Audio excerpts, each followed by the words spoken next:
Hello guys, welcome back to my channel. কেমন আছো সবাই? আশা করছি সবাই খুব ভালো আছো, আর আমিও কিন্তু বেশ ভালো আছি। তো অনেক দিন পর তোমাদের সামনে আসলাম আবার একটা ভিডিও নিয়ে। তো অনেক রকম প্রবলেমের জন্য এতদিন ভিডিও দিতে পারিনি। প্রথম কথা, আমার মোবাইলটা একটু প্রবলেম হচ্ছে। তো ইচ্ছা ছিল এবারের পুজোতে একটা ফোন নেব, কিন্তু সত্যি কথা বলতে পারবো না নিতে, ফিনান্সিয়াল কিছু প্রবলেমের জন্যই পারবো না। তো যাই হোক, দেখো পুজো তো চলেই এসেছে, হাতে গোনা মাত্র কয়েকটা দিন বাকি রয়েছে। তো আমাদেরও মার্কেটিং প্রায় শুরু হয়ে গেছে। তো বাচ্চা কাচ্চার মার্কেটিংগুলোই করব। আর নৈহাটিতে দেখেছো কি ভিড়। লঞ্চে করে যাচ্ছিলাম, যাব চুচুড়ায়, মানে ননদরা ওই পাশে দাঁড়িয়ে আছে, মানে ওই পারে। তো ওদিকেই যাব, ওদিকে গিয়ে একবারে সব কেনাকাটা করব বাচ্চা কাচ্চাদের জন্য। তারপরে আমাদেরটা দেখবো পরে আবার।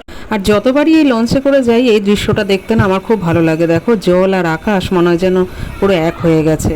দূর থেকে ভিডিওটা করছিলাম, এত সুন্দর লাগছিল। তো যাই হোক, চলে গেলাম ওই পারের দিকে। আর ওই পারে যেতে গিয়ে আমার একটা বিপদ হয়ে গেছে। কি জানো তো, দেখো একদম তো ঘেমে টেমে স্নান হয়ে গেছি যেতে যেতে। আর ছেলে তো একদম রাস্তায় বেরোলে না কোল থেকে নামেই না, হয় আমার কোলে না হলে ওর বাবার কোলে। তো এইভাবেই যাচ্ছিলাম। আর ওদিকে না ট্রেনে যেন আমার ব্যাগটা গেছে ছিঁড়ে।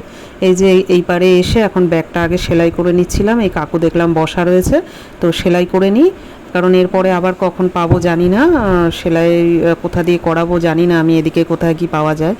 তো যাই হোক, ওনাকে দেখলাম সেলাই টেলাই করে নিয়ে আগে চলে আসলাম মলে। এটা ছিল হচ্ছে স্মার্ট বাজার। তো ভালোই কালেকশান ছিল এখানে, প্রত্যেকটা মলেই দেখলাম কালেকশানগুলো খুব ভালো। বাচ্চাদের বলো আর বড়োদেরই বলো, কালেকশানগুলো খুব ভালো। তো সেটাই দেখছিলাম। আর ছেলে দেখেছো আমার কোলে উঠে বসে আছে। কি করে আমি কি করব বলো, এই ওকে নিয়ে ঘুরছিল। আর আমার এই ননদ দেখছিল, আর নন্দাই দেখছিল, ওর বাবা দেখছিল, সব আমিও কিছু কিছু জিনিস দেখছিলাম একটু। তো এইভাবেই কষ্ট করে করেই সব কেনাকাটা চলছিল আর কি। তো আজকে ইচ্ছা আছে বাচ্চাদেরগুলো যতটা পারি কিনে নেব। আর আজকের দিনটা আমি হয়তো ওখানে থেকে যেতে পারি, ওর বাবা হয়তো চলে আসবে। তো তারপরে দেখো এই যে এম বাজার, এইটাতেও ঢুকেছিলাম, এখানেও বেশ ভালো ভিড় ছিল। আর পুজো তো প্রায় চলেই এসেছে, বুঝতেই পারছো। তো এখন তো ভিড় হবেই। তো যাই হোক, এই যে সব কেনাকাটা চলছে, বাচ্চাদেরগুলো আজকে সব সেরে নেব, পরে আবার আমাদেরগুলো দেখব। আমরা কি নেব না নেব কিছুই এখনও ডিসাইড করে উঠতে পারিনি, মানে শাড়ি নেব না কুর্তি নেব সেটা বুঝতে পারছি না এখনও পর্যন্ত। তো যাই হোক, পরে সেটা দেখা যাবে। আর বাচ্চাদের জিনিস দেখলে পরে না এত ভালো লাগে। আর এদিকে জানো তো, আমাদের ফ্যামিলি যেহেতু অনেকটা বড়, মানে আমার শ্বশুরবাড়ির দিকে তো অনেক বড়, বাপের বাড়ির দিকে রয়েছে, তো সবাইকে যেহেতু দেওয়া থাওয়া করতে হয়, বাচ্চা কাচ্চা অনেক আছে, তো সেই জন্য আগে কি করি একটা একটা করেই সেরে নিই। তো বাপের বাড়ির দিকেও এখনও কিছু কেনাকাটা হয়নি, নিজেদেরও কিছু হয়নি, সেই জন্য ভাবলাম প্রথমে যখন বেরিয়েছি বাচ্চাদেরগুলো আগে সেরে নিই।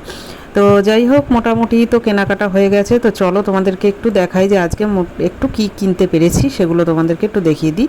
সবারটা এখনও হয়ে ওঠেনি, তবে যেটুকু যেটুকু জিনিস পেরেছি সেগুলোই কেনাকাটা হয়েছে। তো চলো দেখতে থাকো।